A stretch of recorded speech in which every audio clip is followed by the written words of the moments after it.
السلام الله عليكم ورحمة الله تعالى وبركاته داوديال meel kasta aad naga dhageysanaysaan oo aad naga maqlasaan kusoo dhawaada mar kale iyo barnaamij xiiso badan oo maanta halkan aad ka daalacan doontaan.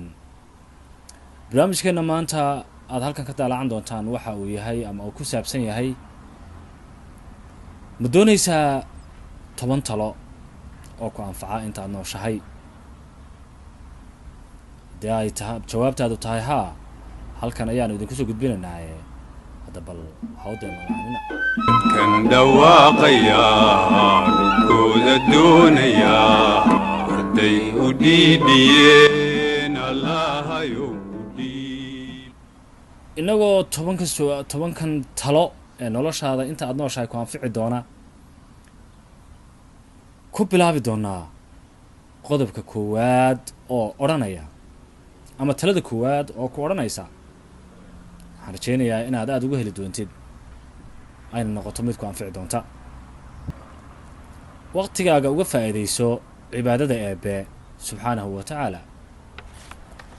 waqtigaaga iyo maalmahaaga, habeenadaada iyo weliba saacadahaaga uga faa'iidayso inaad ku xustid ilaahay subxaanahu wa tacaala oo aad ilaahay ugu dhowaatid si aad u noqotid addoon ilaahay u dhow oo ku xidhan amuuraha kaga xidhmana ilaahay ugu fududeeyo.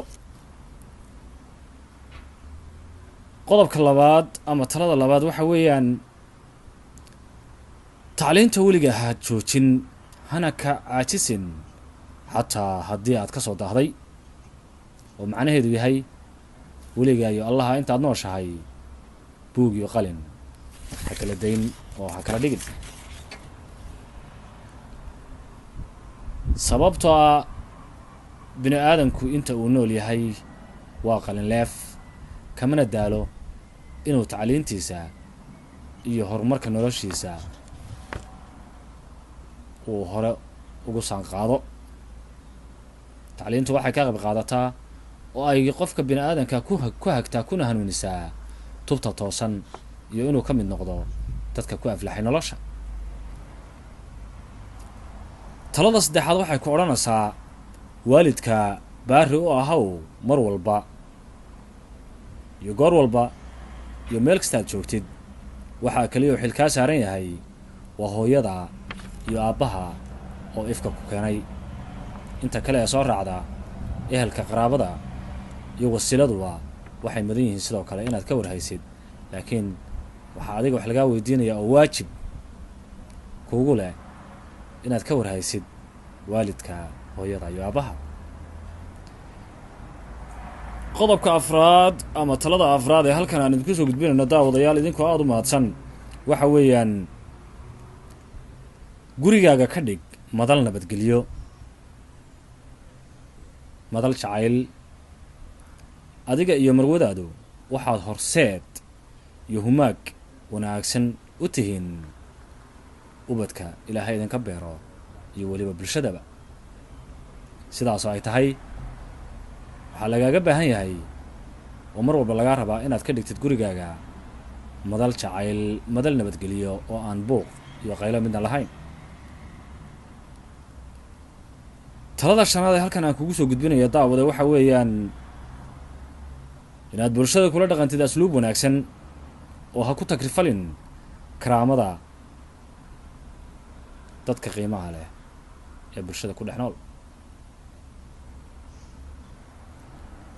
haddii aad karaamada adigu iska qaadid oo aad dadka ula dhaqantid si aan habboonayn oo aan asluub iyo akhlaaq midna lahayn, dadku way ku karhayaan, waxayna kaa soo qaadayaan qof aan qiimo lahayn. sidaa darteed adiga waxaa lagaaga baahan yahay inaad qiimaysid bulshada si adigana lagu qiimeeyo. qodobka lixaad ama talada lixaad ee halkan aad kasoo gudbinayo daawadaal waxa weeyaan ha ka tegin dhaqankaaga suuban, hana soo minguurin dhaqan aysan bulshada aqoon iyo dhaqan midna u lahayn. taasi waxay ku odhanaysaa oo ay kaa difaacaysaa ama ay kaa waaninaysaa inaad dhaqankaaga suuban ee soomaaliyeed aad ka tegtidoo dhaqamo ummado kale iyo dir kale dhaqanka soo waaytid. taasina waxay keenaysaa in bulshadii isfahan waa uu dhex maro iyo weliba dhaqamada kala duwan ee aanay dadku u baran. qodobka toddobaad oo aan halkaas kusoo gudbinayo daawadayaal wuxuu noqonayaa ku xidhnow aamin walba eebe subxaanahu wa tacaala oo ogow inaysan waxba kaa xumaanayn haddaad rabbiga ku xidhan tahay. ku-xidhnaanshaha ilaahay iyo dhowaanshaha ilaahay waxay bulshada ka caawisaa oo ay ka saacidaa oo ay ka kaalmaysaa inay mushkiladaha iyo dhibaatooyinka iyo kurbooyinka kusoo food saaraa aad kaga nabadgeshid.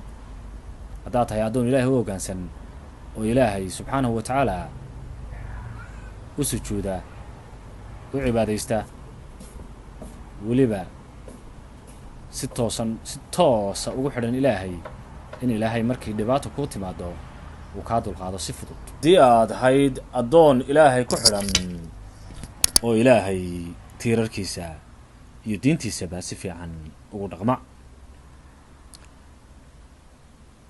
dhankaas iyo talada toddobaad inta aynu kaga gudubnay, bal aynu hadaltaana aynu u talowno talada iyo tusaalaha 8aad.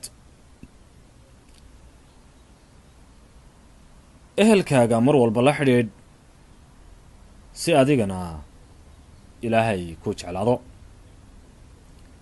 qodobkani wuxuu ina farayaa oo ina tusaaleynayaa bal sida ehelka iyo wasiilada looga warhayo oo xidhiidhkooda uu yahay tiir weyn oo alle xaggiisa ka sugnaaday. diintu waxayna faraysaa ehelka iyo qaraabada, xigtada iyo weliba sokeeyahaba in la xidhiidhiyo oo loo xidhiidhiyo sidii diintu ina fartay. waxay noo tilmaamaysaa xidhiidhinta sokeeyuhu inay tahay qodob aada u weyn kaana caawinaya u dhowaanshaha ilaahay iyo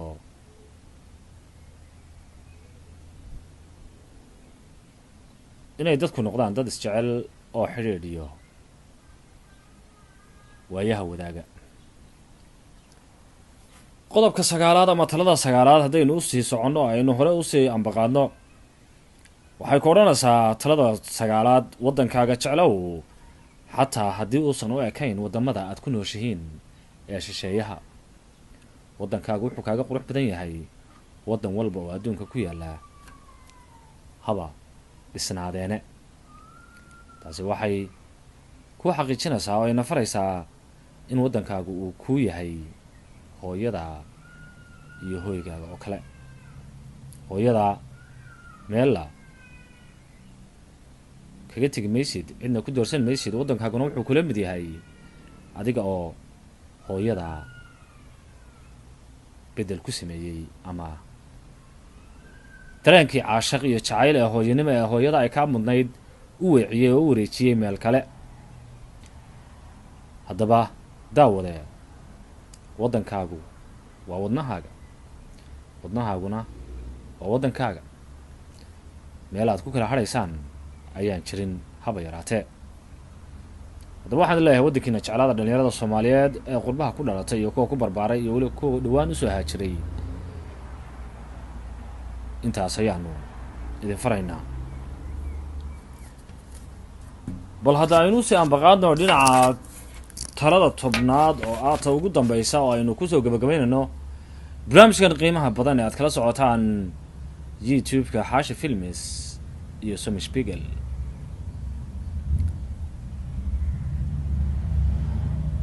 weligaa ha ka qoomamayn gef iyo khalad hore kaaga dhacay. ilaahay la hadal oo samir iyo cafis weydiiso. ilaahay ayaa samirka kuu badinaya ama ilaahay ayaa samirka kuu badinaya. qodobkan 10aad oo aynu kusoo gabagabaynayno barnaamijkeena galabta, iyadoo ay tahay casarliiq qoraxduna ay meel gaaban sii joogto oo aynu kusii siqayno oo dhinaca habeennimo. habeen talaada ayaa inoo soo gelaya haddii lahayd mo daawadayaal. taariikhduna waxay ku siman tahay oo ay ku beegan tahay 20 bisha abriil ee sanadka 2020. qarnigu waa qarniga 21aad. waxaanu ku sugannahay jasiiradda dhacda dhinaca galbeed ee dalka Norway Carmoy.